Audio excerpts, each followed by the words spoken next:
أهلا وسهلا بيكم. هنعمل مع بعضنا الشربات الأول قبل ما ابتدي في الوصفة. كوباية كبيرة بتاعة العصير، سكر، عليها كوباية مية عشان عايزة الشربات يكون خفيف، ونص عصرة ليمونة بس بعد الشربات، بعد السكر ما يدوب، وكيس فانيليا. طبعا قبل ما نبتدي المقادير هنصلي على الرسول صلى الله عليه وسلم، عليه أفضل الصلاة والسلام. هنعمل مع بعضنا رموش الست بطريقة سهلة جدا جدا ومقادير مظبوطة على الشعرة. معانا 75 جرام زبدة، ومعانا 75 جرام سميد، ومعانا 125 جرام دقيق، ومعانا معلقة كبيرة لبن بودرة، وبياض بيضة، وطبعا الفانيليا.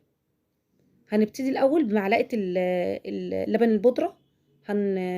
هنحمصها شوية على النار. طبعا النار هتكون هادية جدا، وبالراحة خالص واحنا بنقلب كده عشان خاطر ما تاخدش يعني ايه، ما تتحرقش. هنديها لون ذهبي على نار هادية جدا. دي بتدي لون للرموش الست من جوه، بتديها لون حلو قوي، غير التطعيمه طبعا بتاعتها بتبقى حلوه قوي.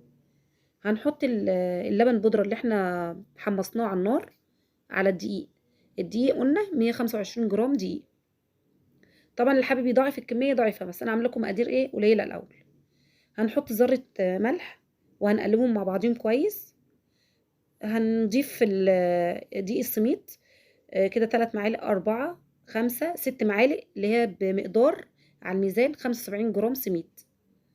طبعا الحاجات دي يستحسن بصراحة تتوزن أحسن بالميزان، بالذات الحلويات يعني. بس أنا برضك إيه قلت أعد لكم الحاجة اللي حابب، أو ما عندوش ميزان يعني. والزبدة دي عبارة عن 3 معالق كبار زبدة. السكر بقى هنضيف سكر بودرة 40 جرام، يعني 3 معالق. أنا عدتهم لكم دلوقتي مع بعضينا في الفيديو، 3 معالق كبار. هنقلبهم. طبعا احنا في الوقت ده مش محتاجين مضرب بيض، علشان احنا ما بنعملش بسكوت ولا بنعمل حاجة عايزين فيها هوا، لا بالعكس عادي يعني، احنا هنعجنها بايدينا. هنحط بياض البيضة، وطبعا الفانيليا، سواء سائلة او بودر. هنقلبهم مع بعضينا كده ايه، تقلبتين 3، مش لازم تقلب كتير زي ما قلنا، عادي خالص. انا بس بدمج السكر مع الزبدة، لكن هي مش شرط اساسي انها تتضرب بالمضرب او تعجنوها يعني، او تضربوها كتير يعني، ده المقصد.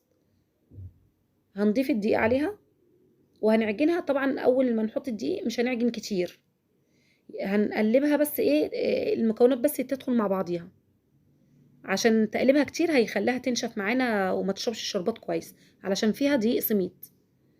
العجينه معانا مظبوطه، جربوا الوصفه دي هتعجبكم جدا جدا. تاكلوا رموش الست احلى من المحل نفسه. شفت المحلات؟ لا، احلى منها كمان. طبعا هنشكل رموش الست مع بعضينا. وانا هنا نسيت اضيف نص معلقه صغيره بيكنج باودر، فانا ضفتها معاكم. هنشكل سواء بالشكل الرموش او العيون. في حاجه انا جديده انا عملتها في الرموش، محدش عملها خالص في اليوتيوب يعني.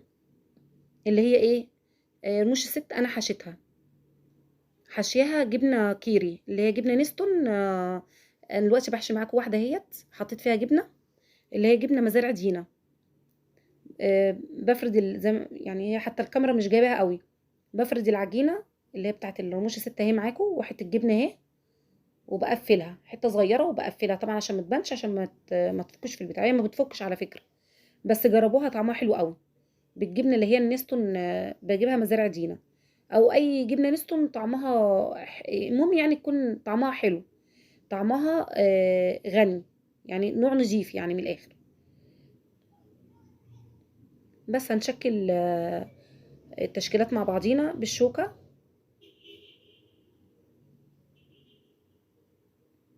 اللي وصل لحد هنا بقى يدوس لي لايك وكومنت حلو كده منكم، واللي ما اشتركش في القناه يشترك.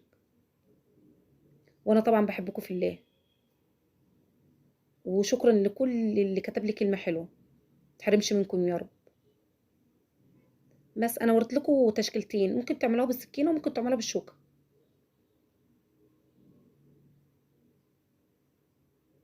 يلا جربوها وهتعجبكم باذن الله. وصفه جميله وسهله جدا، واللي يجربها ان شاء الله يكتب لي في الكومنتات. طبعًا الشربات بتاعها إحنا دخلناها الفرن على درجة حرارة 180 بتاخد حوالي من ربع لتلت ساعة. الشربات بتاعها بيبقى زي شربات البسبوسة خفيف جدًا. سقيناها شربات وهافتح لكم واحدة وأوريها لكم دلوقتي، دي من غير جبنة، اللي بجبنة جربوها جميلة، أنا عاملة بجبنة يعني حاشية فيها جبنة وسادة، بس باوريكم إن هي دايبة وجميلة، بألف ألف مليون هنا وشفا يا رب على اللي هيجربها.